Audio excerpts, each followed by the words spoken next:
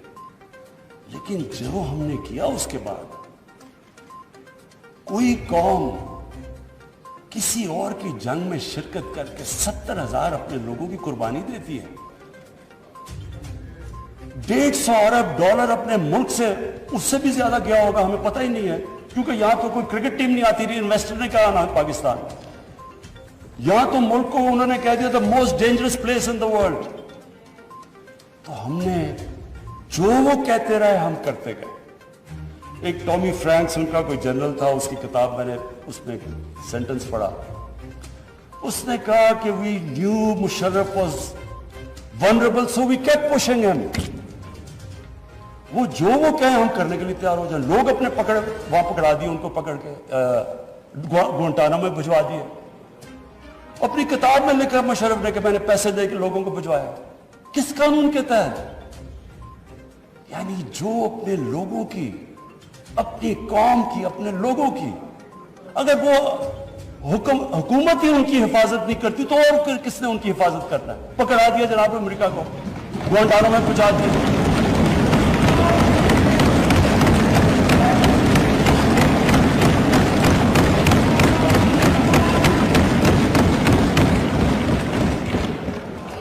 اور یہاں رکی نہیں بات. قبائلی علاقے میں جی وہاں تورا بورا کے بعد ان کے تھوڑے سے القاعدہ آ گیا. القاعدہ تورا بورا کے بعد آ گئے. اوپن بارڈر تھا قبائلی علاقے میں. ہمیں انہوں نے حکم کیا کہ آپ جا کے ان کو اپنی فوج بھیجو قبائلی علاقے میں. چند 100 القاعدہ کے پیچھے ہم نے اپنی فوج بھیج دی قبائلی علاقے میں. اب جب فوج قبائلی علاقے میں جائے گی، وہ اپنے لوگ تھے ادھر، جو پھر ادھر سے وہ ڈرون اٹیک کریں، وہاں ہمارے شہری مر جائیں، ادھر ہماری فوج جس کو پتہ ہی نہیں کہ کس کے پیچھے جا رہے ہیں، چند 100 لوگوں کے پیچھے قبائلی علاقے میں گئے. اس کا نتیجہ کیا ہوا؟ آدھا ہمارا قبائلی علاقے کے لوگوں نے نقل مکانی کی. وہ قبائلی علاقہ ابھی تک کہیں ریکور نہیں کیا. میری طرح کا آدمی جو کہتا گیا کہ یہ غلط ہو رہا ہے، مجھے طالبان خان بنا دیا. یعنی وہ میں جب کہتا تھا افغانستان میں کوئی ملٹری سلوشن نہیں، جناب یہ پرو طالبان ہے. وہ جو پیریڈ تھا اسد قیصر صاحب، اسپیکر صاحب، ہماری تاریخ کا سب سے، میں اگر مجھے سے کوئی پوچھے، سب سے سیاہ وقت تھا. ہمیں پتہ ہی نہیں ہے کہ دشمن کون ہے، دوست کون ہے. امریکہ ہمارا دوست ہے. کبھی یہ سنا ہے کہ آپ کا دوست اپنے ملک میں بمباری کر رہا ہو؟ کہ دنیا میں یہ سنا ہے کہ آپ کے ملک میں ڈرون اٹیکس کر رہے ہو؟ آپ کا اعلان ہے. اچھا وہ جو لوگ مرتے تھے، جن کے بیوی بچے مرتے تھے جب بم پھٹتا تھا، وہ جا کے وہ بدلہ کس سے لیتے تھے؟ وہ پاکستانی فوج اور پاکستان سے. دونوں طرف پاکستانی مر رہے ہیں. میں نے جب پوچھا کہ یہ آپ جب اٹھاتا تھا یہ کیا کر رہے ہیں، کیوں اجازت دی ہوئی ہے؟ وہ آگے سے کہتے تھے کہ کیونکہ پاکستان نہیں ان کے پیچھے جا رہا، لہٰذا ہمیں وہ کرنا پڑتا. اسپیکر صاحب ہمارا 30 سال سے بیٹھا ہوا ہے لندن کے اندر ایک دہشت گرد، اس کو ڈرون ماریں گے تو کیا وہ اجازت دے دیں گے ہمیں؟ اب سوچیں اگر انگلینڈ میں ہم ڈرون اٹیک کر دیں اس کے اوپر تو کیا اجازت دیں گے وہ ہمیں؟ تو اگر وہ نہیں اجازت دیں گے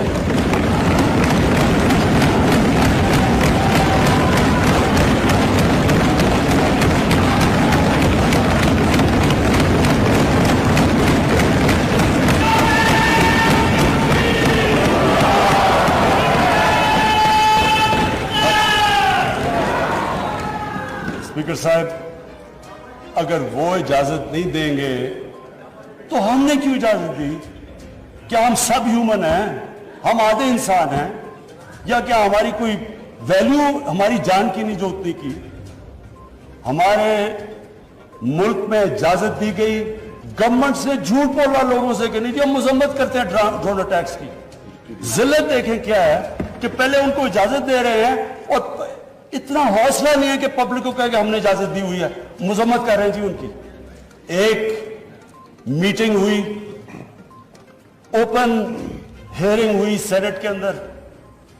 اس میٹنگ کے اندر سینیٹر کارل لیون پوچھتا ہے ایڈمرل ملن سے کہ آپ یہ کیوں پاکستان میں یہ ڈرون اٹیکس کر رہے ہیں جب پاکستانی حکومت مذمت کرتی ہے.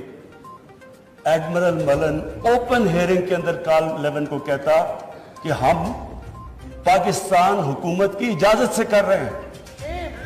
وہ آگے سے کیا کہتا؟ اب یہ شیم کی تو یہ بات ہے, وہ آگے سے کہتا ہے کہ کیوں پاکستانی حکومت سچ نہیں بولتی اپنی لوگوں سے, کیوں دوگلی ہے. اور یہ اوپن اسپیکر صاحب یہ اوپن کیبنٹ سینٹ کی ہیئرنگ پہ جو پبلک کے اندر ہوتی ہے اس میں یہ ہو رہا ہے. ہم نے اپنے آپ کو ذلیل کیا, ہمیں دنیا نے نہیں ذلیل کیا, ہم نے ذلیل کیا اپنے آپ. ہم اگر آج ان کو امریکہ کا کیا برا بھلا کہیں جب آپ نے خود اجازت دی ہوئی تھی اپنے لوگوں کو مارنے کے لیے. پھر سے میں ریپیٹ کرتا ہوں, مجھے کوئی انسٹنس بتا دیں کہ آپ کے ملک آپ ان کی مدد کر رہے ہیں, آپ کے لوگ مر رہے ہیں ان کے لیے اور وہ آپ ہی کو بمباری کر رہے ہیں آپ کے ملک میں. اس کی کوئی دنیا میں مثال ہے؟ اور یہ ہم نے اجازت دی. اور اسپیکر صاحب پھر ہم کہتے ہیں کہ ہماری دنیا میں جی عزت نہیں ہے. جب اسامہ بن لادن کے خلاف آپریشن کیا ایبٹ آباد میں, میں اسپیکر صاحب اوورسیز پاکستانیوں کو جانتا ہوں, جتنی ذلت اوورسیز پاکستانی کو لوگ کہتے ہیں ہم چھپ گئے, ہم دنیا کو فیس نہیں کر سکتے تھے کہ پہلے تو ایک آپ ان کے لیے لڑ رہے ہیں جی ہم آپ کی فرنٹ لائن سٹیٹ ہے, اور پھر جناب جب اس کو یہاں مارا تو کیا ہمارا اہل ہے ہمارے اوپر اتنا اعتماد نہیں کرتا تھا کہ ہمیں کہہ دے کہ آپ کریں؟ تو کیا وہ ہمارے دوست تھے یا دشمن تھے؟ ساری عوام کنفیوز پھر رہی ہے. اور جس طرح کی اسپیکر صاحب جس طرح کی چیزیں ان دنوں میں ہوئی, ہماری جناب ساری سیلف اسٹیم ختم ہو گئی. مجھے یاد ہے ایک نئی چیز نکلائی, انلائٹڈ ماڈریشن. ہم نے جی ایک کوئن کر دیا کہ ہم تو بڑے ماڈریٹ لوگ ہیں. اور ماڈریٹ کیا ہے؟ انلائٹڈ ماڈریشن. اچھا اب انلائٹڈ ماڈریشن کی عوام کو کیا سمجھ آنی ہے؟ مجھے بھی ابھی تک نہیں سمجھ کے کیا چیز ہے. لوگوں نے اس کا سمجھا کیا؟ کیونکہ ہماری لیڈرشپ اتنی متاثر تھی, لوگوں نے کیا کہا جی ساروں نے سوٹ پہن لیا اور انگریزی بولنی شروع کر دی. ٹی وی پروگرام پہ جاتے تھے, جو بھی جاتا تھا پہلے بیٹھ کے انگریزی بولتا تھا کہ میں انلائٹنڈ ماڈریٹ ہوں, پھر اردو شروع کرتا تھا. یعنی ایک ملک کی عزت نفس ہی ختم کر کے رکھ کہ ہمیں اپنے آپ سے شرم آنے شروع ہو گئی کہ جو ہم پتہ نہیں دہشت گرد ہیں. اور اسپیکر صاحب ہمیں یہ سمجھ لینا چاہیے کہ جب, پھر سے میں ریپیٹ کرتا ہوں, جو قوم اپنی عزت نہیں کرتی دنیا اس کی عزت نہیں کرتی. ہمیں